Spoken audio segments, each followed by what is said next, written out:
நாம் தினமும் உண்ணும் உணவுக்குப் பின்னால் ஒரு மௌன உழைப்பு இருக்கிறது. அந்த உழைப்பின் பெயர் மாடு.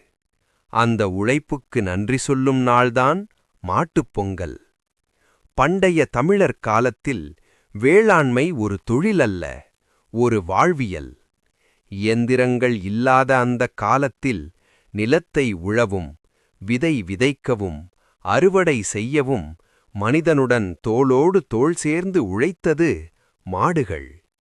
ஒரு காலத்தில் கடும் வறட்சி, மழையில்லை, பயிர்கள் காய்ந்தன. ஆனாலும் விவசாயிகள் நம்பிக்கை இழக்கவில்லை. பசியிலும் கூட மாடுகளுக்குத்தான் முதலில் உணவு கொடுத்தார்கள். ஏனெனில் மாடுகள் இருந்தால் நாளை இருக்கும் என்று அவர்கள் நம்பினார்கள். காலம் மாறியது, மழை பெய்தது, நிலம் செழித்தது, நெல் தங்கம் போல விளைந்தது.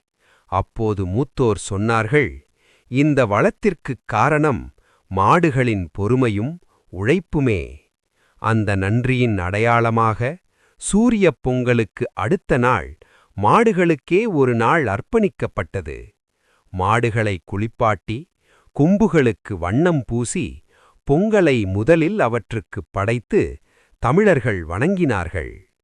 மாட்டுப் பொங்கல் ஒரு பண்டிகை மட்டுமல்ல, உழைப்புக்கு நன்றி, உயிர்களுக்கு மரியாதை, இயற்கையுடன் இணைந்த வாழ்க்கை.